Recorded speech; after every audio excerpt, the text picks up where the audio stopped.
সেই আইমে জাহিলিয়াতের সময় মা বোনদের কি সেই সময়ের লোকজনেরা, সেই সময়ের কাফের মুশরিকেরা তারা মা বোনদেরকে এমন ভাবে এই চেয়ারের মতো করে ব্যবহার করতো, জোরে বলুন নাউজুবিল্লাহ। এই চেয়ারের মতো করে মা বোনদেরকে ব্যবহার করত, যখন যেভাবে প্রয়োজন সেইভাবে মা বোনকে ব্যবহার করতো, জোরে বলুন নাউজুবিল্লাহ। শুধু কি তাই জানেন, মা বোনদেরকে, মাদেরকে, মেয়েদেরকে সেই জাহিলিয়াতের যুগে জীবন্ত কবর দেওয়া হতো। চিল্লায় বলুন নাউজুবিল্লাহ। কি করা হতো বলেন তো? জিন্দায় কবর দেওয়া হতো। সম্মানিত প্রিয় উপস্থিতি, সেই আইমে জাহিলিয়াতের সময় মা বোনদের কি পণ্যভাবে ব্যবহার করা হতো। এরপরে মা বোনদের কোনো অস্তিত্ব ছিল না। এরপরে মারামারি কাটাকাটি হানাহানি লেগেই থাকতো। গোত্রে গোত্রে মারামারি লাগলে বছরের পর বছর মারামারি লেগেই থাকতো। সেই সময় 6টি গোত্র ছিল। কয়টি গোত্র কথা বলেন? উল্লেখযোগ্য 6টি গোত্র ছিল। আমি আইমে জাহিলিয়াত কেন বুঝাচ্ছি আপনাদেরকে পরে বুঝতে পারবেন, কিছুক্ষণ পর বুঝতে পারবেন আইমে জাহিলিয়াত বুঝাচ্ছি কেন।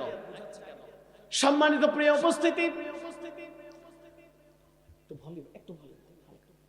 সেই সময় এই 6টি গোত্র তারা মারামারিতে ব্যস্ত ছিল। সামান্য উটকে পানি খাওয়ার বিষয় নিয়ে সেই 6টি গোত্রের ভিতরে তারা উটকে পানি খাওয়া এবং না খাওয়াকে বিরোধ করে তারা 1 থেকে 9 বছর পর্যন্ত তারা যুদ্ধ করেছে। জোরে বলুন নাউজুবিল্লাহ। সামান্য উটের দুধ দহন করাকে কেন্দ্র করে তারা মারামারি শুরু করেছে। প্রজন্মের পর প্রজন্ম চলে গিয়েছে। 10 বছর ধরে তারা সেই সময় উটের দুধ দহন করার জন্য তারা সেই সময় মারামারি করতে লেগেছে। সেই যুদ্ধটা চলে গিয়েছে 10 বছর পর্যন্ত। আচ্ছা বলুন তো, সেই সময় কি তারা মানুষ ছিল? বলেন তো, তারা কি মানুষ না অমানুষ ছিল? সেই আইমে জাহিলিয়াতের পরিবেশটা কেমন ছিল? সেই আইমে জাহিলিয়াত যেখানেই মানুষ ছিল সেই জায়গাতে আইমে জাহিলিয়াত কায়েম হয়েছিল।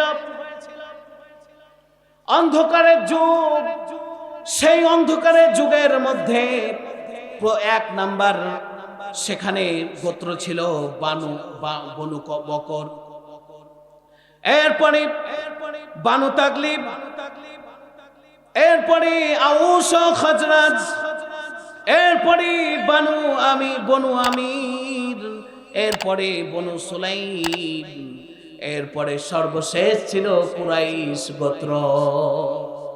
এই গোত্রগুলোতে সামান্য কিছু বিষয়ের জন্য মানুষে শুধু মারামারি কাটাকাটি হানাহানি, এই সব কিছু সর্ব অবস্থায় তারা মারামারি লেগে থাকতো। চিল্লায় বলুন ঠিক কিনা। সম্মানিত প্রিয় উপস্থিতি,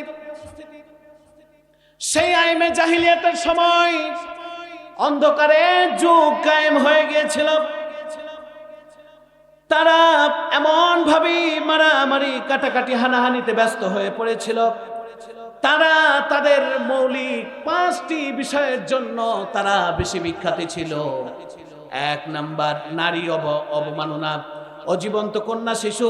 আল্লাহ রাব্বুল আলামিন কুরআনুল কারীমের 81 নম্বর সূরা তাকবীরের মধ্যে বলছেন, ওয়াইদাল মাউউদাতু সুইলান বিআই যামবিন কুতিলান। আল্লাহ রাব্বুল আলামিন বলছেন, যখন জীবন্ত কবর দেওয়া কন্যা শিশুকে জিজ্ঞেস করা হবে কোন অপরাধে তাকে হত্যা করা হয়েছিল। আল্লাহ তাআলা বলছেন যে যখন জীবন্ত সেই কন্যা শিশুকে বলা হবে কোন অপরাধে তোমাকে হত্যা করা হয়েছিল, এরপরে সেই সময় মেয়ে সন্তান যদি জন্মগ্রহণ করত, পিতা মাতার চোখ মুখ লজ্জায় লাল হয়ে যেত। বন্ধুকে বলতো না তার মেয়ে হয়েছে, কারণ সেই মেয়েটি পণ্যের মতো ব্যবহার হবে। আর এই কারণে কোনো মানুষ তাদের মেয়ের কথা কাউকে কোনো সময়ের জন্য বলা বলি করতো না। জোরে বলুন নাউজুবিল্লাহ। সম্মানিত প্রিয় উপস্থিতি, 2 নাম্বার ছিল মদ পান ছিল সমাজের রেওয়াজ। সর্ব অবস্থায় তারা মদ পান করত, ঘুম যাওয়ার আগে মদ পান করে ঘুমাইতো, এরপরে যখনই ঘুম থেকে উঠতো সেই সময় তারা ঘুম থেকে উঠেই মদ পান করত। জোরে বলুন নাউজুবিল্লাহ। এরপরে 3 নাম্বার, তারা সুদ ও জুয়া ও লেনদেনের প্রতারণায় তারা জড়িত ছিল। তাদের অর্থনীতিতে সুদ ছিল বাধ্যতামূলক। ধনীরা গরিবদেরকে শোষণ করত। জুয়া ছিল সম্মানজনক খেলা এবং ধনীরা গরিবদের শোষণ করত এবং মানুষ নিজের পরিবার ও জমি পর্যন্ত বাজি রেখে তারা জুয়া খেলতো। জোরে বলুন নাউজুবিল্লাহ। সম্মানিত প্রিয় উপস্থিতি, এরপরে সেই আইমে জাহিলিয়াতের সময় মূর্তি পূজা ছিল একটি অন্যতম কারণ। যখন কোনো নবী আসলো না, নবীর দরজা অনেক দিন যাবৎ বন্ধ ছিল। কয় বছর বলেন তো? কয় বছর? 610 বছর বন্ধ আছে। 610 বছর বন্ধ থাকার কারণে সেই সময়ের মানুষেরা মূর্তি পূজায় লিপ্ত হয়ে গেল। কাবার ঘরে, কাবার চারপাশে 360টি মূর্তি তারা রেখেছিল। জোরে বলুন নাউজুবিল্লাহ। 360টি মূর্তি সেই সময় তারা রেখেছিল সেই কাবা ঘরের ভিতরে। লোকেরা নিজে হাতে বানানো মূর্তিকে রব বলে ডাকতো, প্রভু বলে ডাকতো। প্রকৃতিকে সৃষ্টিকর্তা ভুলে গিয়েছিল, অর্থাৎ আল্লাহ রাব্বুল আলামিনকে। তারা আসল স্রষ্টাকে, আসল রবকে, আসল প্রভুকে তারা ভুলে গিয়েছিল। সম্মানিত প্রিয় উপস্থিতি, এরপরে হিংসা, গোত্রদ্বন্দ্ব, রক্তপাত ছিল তাদের অন্যতম কারণ। তারা প্রত্যেকটি বিষয়ে সর্ব অবস্থায় তারা হিংসা করত। গোত্রে গোত্রে দ্বন্দ্ব, মারামারি, কাটাকাটি, হানাহানি লেগেই থাকতো। অর্থাৎ তাদের মধ্যে কোনো সম্প্রীতি, ভালোবাসা ছিল না। আচ্ছা বলুন তো, বর্তমানে এই 2025 সালের আমরা শেষের দিকে, 2026 সাল পড়বে, তাই না? এই 2025 সাল ভালো না আইমে জাহিলিয়াত ভালো? আপনাদের কাছে প্রশ্ন, বলেন তো।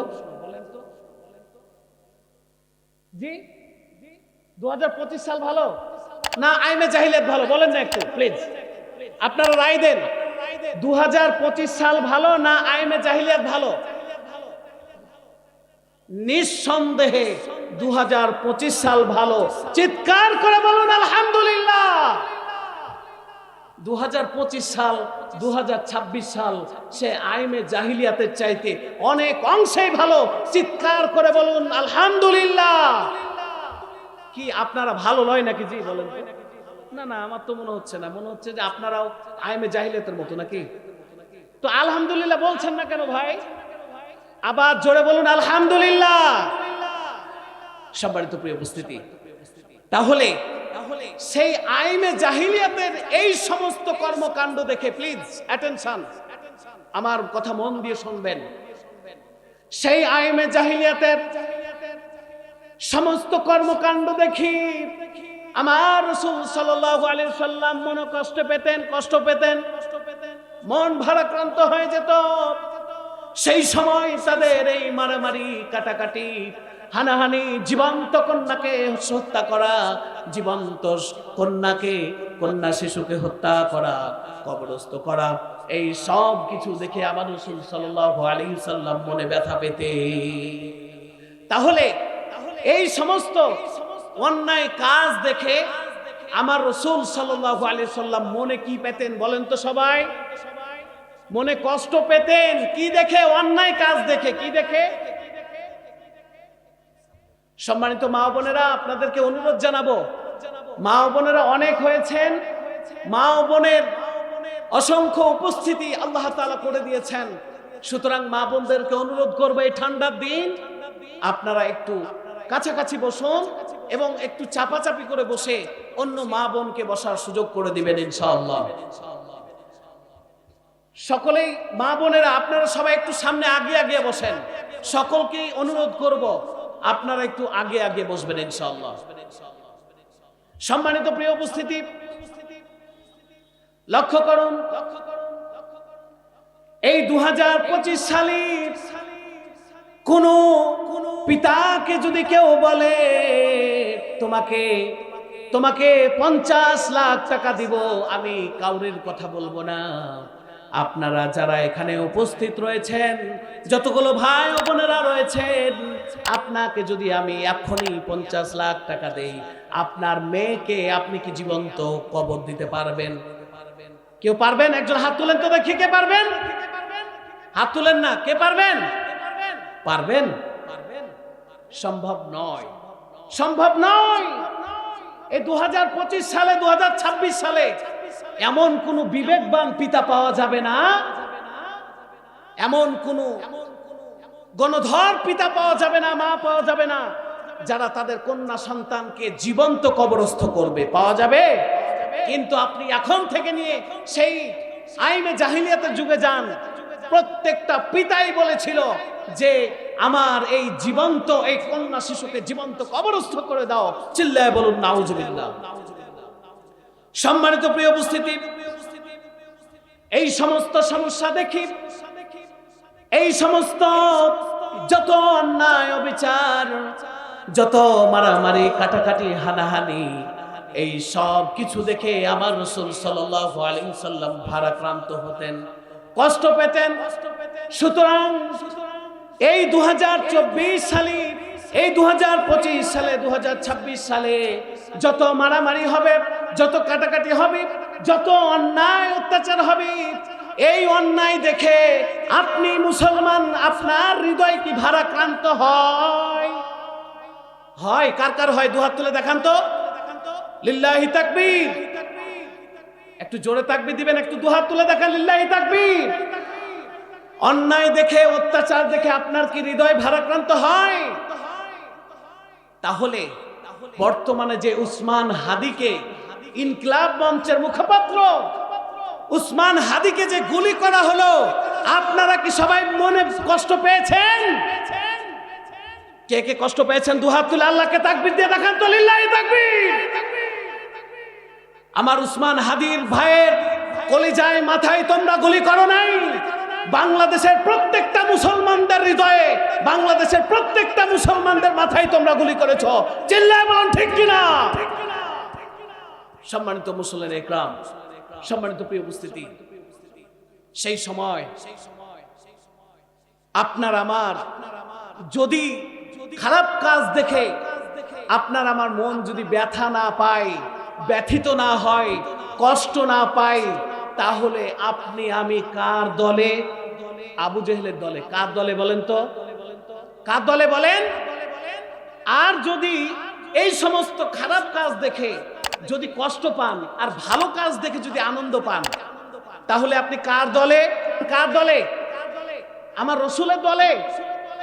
এই যে তাফসীর মাহফিল হচ্ছে, এই তাফসীর মাহফিলে যারা হেঁটে বেড়েছে রাস্তায়, যারা দোকানে গল্প করছে, খামাখা দাঁড়িয়ে আছে, মোটরসাইকেল নিয়ে দাঁড়িয়ে আছে, রাস্তাঘাটে বাদাম খাচ্ছে, তারাও কার দলে বলেন তো? এর কথা বুঝেন না নাকি আপনারা? বাংলা কথা বলি না। তারা কার দলে বলেন? আবু জেহেলের দলেই পড়বে। কারণ এই মাহফিলের সৌন্দর্য, আল্লাহ তাআলা বলছেন যে যখন কোনো দ্বীনি কাজ হবে, ইসলামের কাজ হবে, তখন ইমানদারের মন আনন্দে ভরে যায়। চিল্লায় বলুন সুবহানাল্লাহ। সম্মানিত প্রিয় উপস্থিতি, সুতরাং এই ধরনের অন্যায় কাজ দেখি জীবন্ত কন্যা শিশুকে কবরস্থ করা, এরপরে গোত্রে গোত্রে মারামারি কাটাকাটি হানাহানি, এই সব কিছু দেখে আমার রাসূল সাল্লাল্লাহু আলাইহি সাল্লাম ব্যথিত হলেন। ব্যথিত হওয়ার পরে আমার রাসূল সাল্লাল্লাহু আলাইহি সাল্লাম 17 বছর বয়সে, কত বছর বয়সে বলেন তো? 17 বছর বয়সে আমার রাসূল সাল্লাল্লাহু আলাইহি সাল্লাম হিলফুল ফুজুল নামের একটি সংগঠন তৈরি করেছিলেন। কি সংগঠন বলেন তো? হিলফুল ফুজুল নামক একটি সংগঠন তৈরি করেছিলেন। কি দূর করার জন্য? অন্যায় দূর করার জন্য। কি দূর করার জন্য? অন্যায়, অত্যাচার, অবিচার সব কিছু দূর করে যেন সমাজে শান্তি স্থাপিত হয়, এই জন্য আমার রাসূল সাল্লাল্লাহু আলাইহি সাল্লাম হিলফুল ফুজুল নামক একটি সংগঠন তৈরি করেছিলেন। এরপরে সেই হিলফুল ফুজুল সংগঠন তৈরি করার পরেও আমার রাসূল সাল্লাল্লাহু আলাইহি সাল্লাম তেমন কোনো সাকসেস হতে পারলেন না। সমাজ থেকে অন্যায়, অত্যাচার, অবিচার দূর করতে পারলেন না। এই সব কিছু দেখে আমার রাসূল সাল্লাল্লাহু আলাইহি সাল্লাম সব সময় শুধু চিন্তা করতেন কিভাবে সমাজ থেকে অন্যায় দূর করা যায়, অত্যাচার দূর করা যায়, কিভাবে সমাজের লোককে সর্ব অবস্থায় কোরআনের দাওয়াত দেওয়া যায়, ইসলামের দাওয়াত দেওয়া যায়, আল্লাহর দাওয়াত দেওয়া যায়। এই কারণে আমার রাসূল সাল্লাল্লাহু আলাইহি সাল্লাম যখন 35 বছর যখন হয়ে গেল, তখন আমার রাসূল সাল্লাল্লাহু আলাইহি সাল্লাম মক্কা থেকে 2 মাইল দূরে অবস্থিত হীরা গুহায় নির্জনে আমার রাসূল সাল্লাল্লাহু আলাইহি সাল্লাম এই মানুষকে শান্তির পথের জন্য, হেদায়েতের পথের জন্য আমার রাসূল সাল্লাল্লাহু আলাইহি সাল্লাম ধ্যানে বসে গেলেন। জোরে বলুন সুবহানাল্লাহ। আমার রাসূল সাল্লাল্লাহু আলাইহি সাল্লাম আমাদের এই আইনে জাহিলিয়াতকে দূর করার জন্য, সমাজ থেকে অন্যায়, অত্যাচার, অবিচার দূর করার জন্য কিসে বসলেন? ধ্যানে বসলেন। কিসে? ধ্যানে বসলেন, ইবাদতে বসলেন, বন্দেগীতে বসলেন। আল্লাহর সান্নিধ্য পাওয়ার জন্য একাকিত্বে নির্জনে সেই হীরা গুহায় আল্লাহ রাসূল সাল্লাল্লাহু আলাইহি সাল্লাম বসে পড়লেন। এরপরে মা খাদিজাতুল কুবরা তিনি বিভিন্নভাবে আমার রাসূল সাল্লাল্লাহু আলাইহি সাল্লামকে সাহস, সহযোগিতা সব রকম ভাবে তিনি সহযোগিতা করেছিলেন। এরপরে যখনই আমার রাসূল সাল্লাল্লাহু আলাইহি সাল্লামের 40 বছরে পদার্পণ করলেন, সেই হীরা গুহায় আমার রাসূল সাল্লাল্লাহু আলাইহি সাল্লাম যখন ধ্যানে বসে আল্লাহর সান্নিধ্যের চেষ্টা করলেন, আল্লাহ রাব্বুল আলামিন 610 খ্রিস্টাব্দে 40 বছর বয়সে আমার রাসূল সাল্লাল্লাহু আলাইহি সাল্লামকে আল্লাহ রাব্বুল আলামিন প্রথম সুসংবাদ দান করলেন। জোরে বলুন সুবহানাল্লাহ। প্রথম সুসংবাদ দান করলেন, অর্থাৎ প্রথম ওহী নাজিল করলেন, প্রথম আয়াত নাজিল করলেন। কি আয়াত নাজিল করলেন বলেন তো? প্রথম আয়াত নাজিল করলেন, অর্থাৎ কোরআনের আয়াত নাজিল করলেন। সেই আয়াতটি কি আমরা কি জানি সবাই? বলেন তো সেই আয়াতটি কি? কুরআনুল কারীমে 96 নম্বর সূরা আলাকের প্রথম নম্বর আয়াত। কি আয়াত বলেন তো? প্রথম নম্বর থেকে 1 থেকে 5 নম্বর আয়াত। আল্লাহ তাআলা প্রথমে 40 বছর বয়সে আল্লাহ তাআলা 600 খ্রিস্টাব্দে সেই গারে হীরা গুহায় আল্লাহ তাআলা এই আয়াত নাজিল করলেন। আল্লাহ রাব্বুল আলামিন জিবরাইলের মাধ্যমে আল্লাহ রাসূল সাল্লাল্লাহু আলাইহি সাল্লামের কাছে ওহী পাঠিয়ে দিলেন। আল্লাহ রাব্বুল আলামিন প্রথমে বললেন, আল্লাহ তাআলা বলছেন, ইকরা বিসমি রাব্বিকাল্লাযী খালাক। আল্লাহ রাব্বুল আলামিন বললেন, হযরত জিবরাইল আলাইহিস সালাম এসে বললেন, ইকরা পড়ুন, হে রাসূল পড়ুন। হযরত আমার নবী হযরত মুহাম্মদুর রাসূলুল্লাহ সাল্লাল্লাহু আলাইহি সাল্লাম বললেন, আনা বিকরিন, আমি তো পড়তে জানি না। আনা বিকরিন, আমি তো পড়তে জানি না। এরপরে হযরত জিবরাইল আলাইহিস সালাম আমার রাসূল সাল্লাল্লাহু আলাইহি সাল্লামকে বুকের সঙ্গে জড়িয়ে ধরলেন। আমার রাসূল সাল্লাল্লাহু আলাইহি সাল্লামের মনে হলো তিনার জীবনটা যায় ভাবে এমন অবস্থা হলো।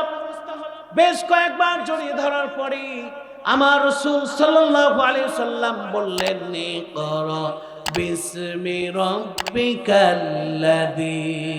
খালাক।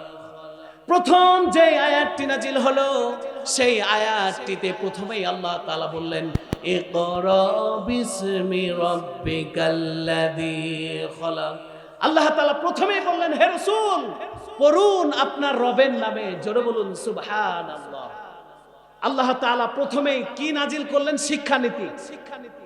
ভালো করে কথা শুনবেন মুসলমান। আল্লাহ তাআলা কি নাজিল করলেন? প্রথমে শিক্ষানীতি। কি নীতি? কথা বলেন, সবাই বলবেন কি নীতি? আরে এই প্রথম স্টেপ আল্লাহ তাআলা শিক্ষানীতি। আল্লাহ রাসূলকে শিক্ষা দিলেন, হে নবী আপনি পড়ুন আপনার রবের নামে। আল্লাহ রাব্বুল আলামিন তো বলতে পারতেন, হে নবী আকামুস সালাত, নামাজ কায়েম করুন, ওয়া আতাউজ যাকাত, যাকাত প্রতিষ্ঠিত করুন, এরপরে জিহাদ করুন, এরপরে আল্লাহ তাআলার কাছে বেশি বেশি দোয়া করুন। বলতে পারতেন কিনা? কথা বলেন। আল্লাহ রাব্বুল আলামিন তো বলতে পারতেন, হে নবীর বেশি বেশি রোজা করুন। এত বড় বড় ইবাদত, এত বড় বড় সব কিছু থাকা সত্ত্বেও আল্লাহ রাব্বুল আলামিন প্রথম যে আয়াতটি নাজিল করেছেন সেই আয়াতটি সর্বপ্রথমে যে আয়াতটি নাজিল করলেন সেই আয়াতটি হচ্ছে শিক্ষানীতির আয়াত। জোরে বলুন সুবহানাল্লাহ। সেই আয়াতটি হচ্ছে শিক্ষানীতি। সেই শিক্ষানীতি নিয়ে আল্লাহ তাআলা প্রথম আয়াত নাজিল করলেন। তাহলে নামাজ পড়ার চাইতেও দ্বীনি ইলম শিক্ষা করা কি? কথা বলেন।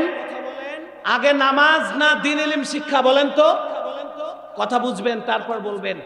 আপনার নামাজ পড়ার চাইতে দ্বীনি ইলম শিক্ষা করা, নামাজ পড়া যেমন ফরজ, ফরজের বড় ফরজ হচ্ছে দ্বীনি ইলম শিক্ষা করতে হবে। যারা যারা বুঝেছেন তারা বলুন ঠিক কিনা? আচ্ছা ঠিক বললেন। যে আপনারা কি দ্বীনি ইলম শিক্ষা অর্জন করেছেন? ভাই আগে আপনাকে দ্বীনি ইলম শিক্ষা অর্জন করতে হবে।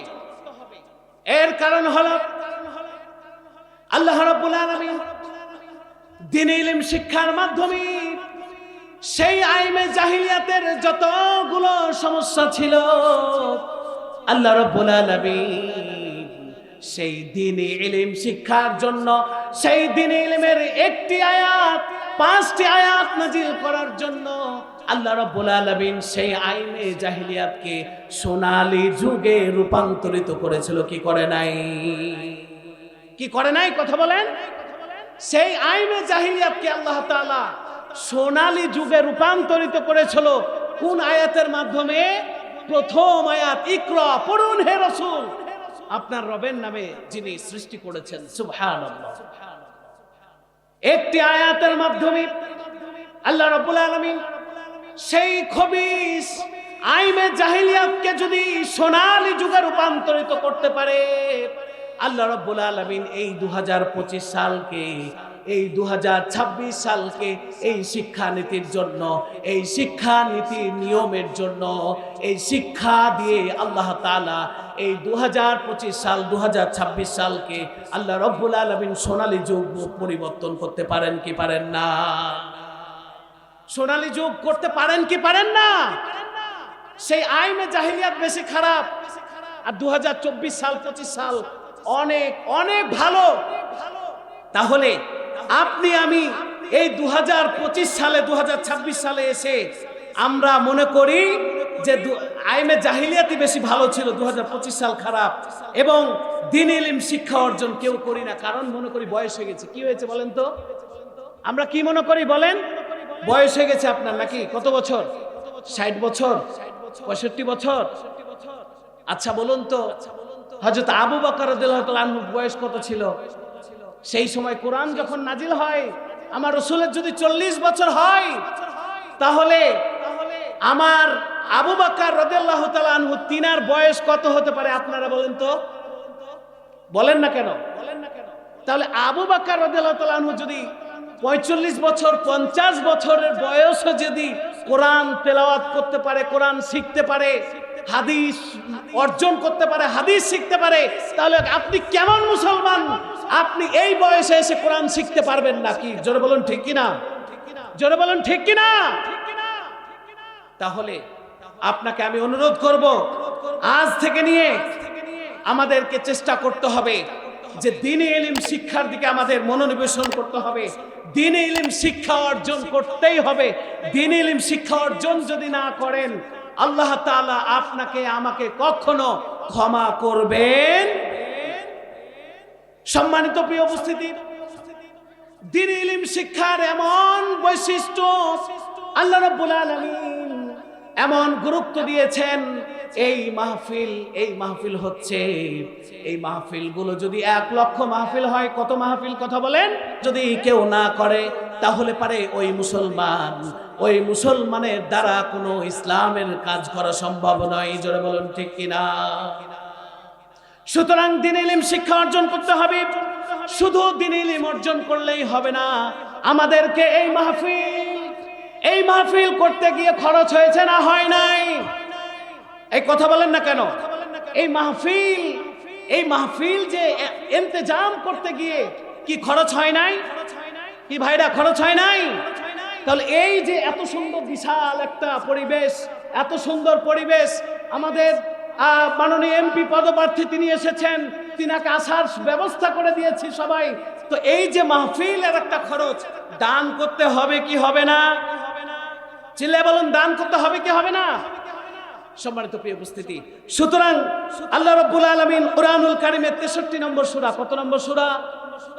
আল্লাহ রাব্বুল আলামিন কুরআনুল কারীমের 63 নম্বর সূরা, সূরা মুনাফিকুনের 10 থেকে 11 নম্বর আয়াত আল্লাহ রাব্বুল আলামিন বলছেন, ওয়া আনফিকু মিম্মা রাযাকনাকুম মিন ক্বাবলি আন ইয়াতিয়া আহাদাকুমুল মাউতু ফায়াকুলু রাব্বি লাউলা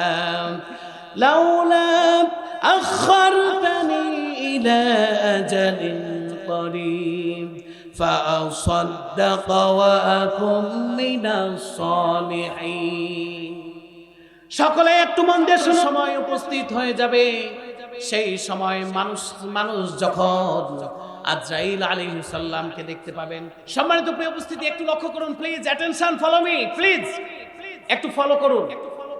সম্মানিত প্রিয় উপস্থিতি, যখন মানুষের মৃত্যুর সময় চলে আসবে, ধরেন এখন আপনি বসে আছেন, এই সময়, ঠিক এই সময় যদি আজরাইল আলাইহিস সালাম চলে আসেন, আজরাইল আলাইহিস সালাম যখন চলে আসবেন, আজরাইল আলাইহিস সালাম আসার পরে আপনি যখনই আজরাইল আলাইহিস সালামকে দেখতে পাবেন, তখনই আপনি আল্লাহকে বলবেন, আল্লাযীনা ইউনফিকুনা ফিস সাররাই ওয়াদ দাররাই। তখন আপনি মানুষকে, আল্লাহ রাব্বুল আলামিন কি সেই ফেরেশতাদের মাধ্যমে বলবেন, ওয়া আনফিকু মিম্মা রাযাকনাকুম মিন ক্বাবলি আন ইয়াতিয়া আহাদাকুমুল মাউত ফায়াকুলু রাব্বি লাউলা আখারতানি ইলা আজালিন করিব فأصدق وأكن من الصالحين। সেই সময় আপনি আল্লাহকে বলবেন, রব্বুল আলামিন আমাকে কি একটু সময় দেওয়া যায় না? কি বলবেন? কথা বলেন। বলবেন, আল্লাহ আমাকে কি একটু সময় দেওয়া যায় না? একবার যদি আমি সময় পেয়ে যাই, তাহলে পারে আমি বেশি বেশি দান করব। আমরা বেশি বেশি দান করব এবং আমরা সৎ মানুষদের অন্তর্ভুক্ত হয়ে যাব। চিল্লায় বলুন সুবহানাল্লাহ। ধরেন এখন আপনার মৃত্যু আসছে, আপনি এখনই কথা বলবেন, প্রত্যেকটা মানুষ কথা বলবে, জোরে বলুন ঠিক কিনা? এর কারণ হলো দানের যে উপকারিতা, দান করার কি যে ফজিলত, এই ফজিলতটি যখনই মৃত্যুর সময় ঘনিয়ে আসবে,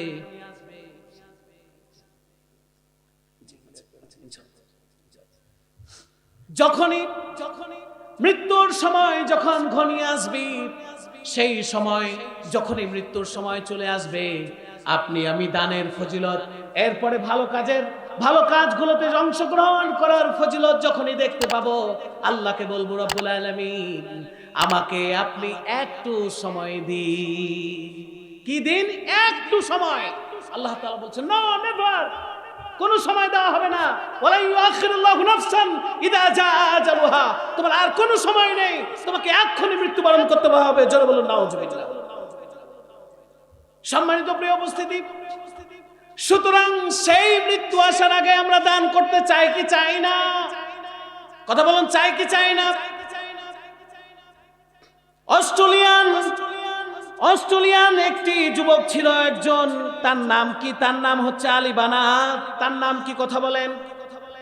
আপনারা বর্তমানে ইউটিউবে যদি সার্চ দেন, আলী বানাত লিখে দেখতে পাবেন তার হিস্টোরি।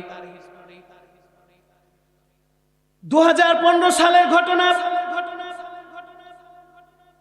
তিনার 21 বছর বয়সে সেই আলী বানাত, অস্ট্রেলিয়ান একজন যুবক, সেই আলী বানাত এত টাকা পয়সার মালিক হয়ে গেলেন, এত টাকা পয়সা কোটি কোটির মালিক হয়ে গেলেন।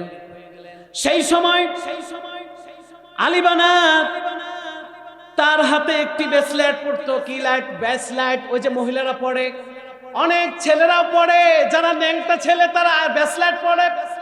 সেই ব্রেসলেটই সেই আলী বানাত একটি ব্রেসলেট পরতো। সেই ব্রেসলেটের দাম হচ্ছে 50 লক্ষ টাকা। কত টাকা বলেন তো? 50 লক্ষ টাকার ব্রেসলেট পরতো একজন, তার নাম হচ্ছে আলী বানাত। 2015 সালের এটি ঘটনা। এরপরে সেই আলী বানাত এক জোড়া জুতা ব্যবহার করত। সেই এক জোড়া জুতার ব্যবহার করতেন, সেই এক জোড়া জুতার দাম হচ্ছে 1 লক্ষ টাকা। কত টাকা বলেন তো? 1 লক্ষ টাকার জুতা ব্যবহার করত সেই আলী বানাত। এরপরে সেই আলী বানাত, আমরা যে স্যান্ডেল পরি, সেই স্যান্ডেল পরি, সেই স্যান্ডেল পরতো 45,000 টাকার স্যান্ডেল পরতো সেই আলী বানাত। সেই আলী বানাত গাড়ি ব্যবহার করত। সেই আলী বানাত একটি কার ব্যবহার করত। সেই কারটির দাম হচ্ছে 5 কোটি টাকা। কত টাকা বলেন তো? 5 কোটি টাকা। আলিশান জীবন, তার যা মন চাইতো সেটাই কিনে ফেলতো, যত দাম লাগতো। দাম বড় বিষয় নয়, তার কাছে কিনাটাই হচ্ছে বড় বিষয়। সম্মানিত প্রিয় উপস্থিতি, সেই আলী বানাত একদিন চা খাচ্ছিলেন। কি খাচ্ছিলেন বলেন তো? কি খাচ্ছিলেন? সেই আলী বানাত একদিন চা খেতে লাগলেন। চা খেতে বসেছেন। সেই চা খেতে খেতে আমাদের মুখ পুড়ে কি পুড়ে না, জিহ্বা পুড়ে কি পুড়ে না? এখানে এমন কোনো মানুষ বসে নেই, এমন কোনো মা বোন বসে নেই যার চা খেতে গিয়ে জিহ্বা পুড়েনি। কার পুড়েনি? একটু দেখান তো দেখি। কার পুড়েনি? সবার পুড়েছে কি পড়েনি? এমন নাই বলেন? প্রত্যেকটি মানুষ দেখবেন চা যে খেয়েছে তার জিহ্বা কিন্তু পুড়েছেই পুড়েছে। মানে একটা কমন বিষয়, খুব বড় বিষয় না। আচ্ছা, চা খাওয়ার পরে জিহ্বা পুড়ে যাওয়া এটা ছোট রোগ না বড় রোগ? আচ্ছা, কথা মনে বুঝেন না মনে আপনারা। এটা ছোট রোগ না বড় রোগ? সবচেয়ে ছোট্ট একটা রোগ। জিহ্বা পুড়েছে, কিছুক্ষণ পর ভালো হয়ে যাবে। আপনি কি কোনোদিন ওষুধ লাগিয়েছেন? জিহ্বা চা খেতে গিয়ে জিহ্বা পুড়ে গিয়েছে, আপনি কি কোনোদিন ওষুধ লাগিয়েছেন? ওষুধ খেতে হয়েছে? ঠিক তেমনি করি আলী বানাত একজন টকবগে যুবক। সেই আলী বানাত চা খেতে বসে তার জিহ্বা পুড়ে গিয়েছে। সে মনে করলো সাধারণ একটি জিহ্বা পুড়েছে, সমস্যা নাই। একদিন চলে যায়, 2 দিন চলে যায়, 3 দিন চলে যায়। সেই আলী বানাতের জিহ্বার ঘা ভালো হয় না। দিন দিন তার জিহ্বার ব্যথা বেড়ে যায়। সেই আলী বানাত হাজারো চেষ্টা করে তার জিহ্বার ব্যথা ভালো করতে পারে না। সেই আলী বানাত চলে গেল ডাক্তারের কাছে। ডাক্তারখানায় গিয়ে বললেন, হিস্টোরি বললেন, আমি চা খাচ্ছিলাম, এমন সময় আমার জিহ্বা পুড়ে গিয়েছে, ব্যথায় থামতে পারি না। ডাক্তার সাহেব, আমার চিকিৎসা করুন, কি সমস্যা দেখুন।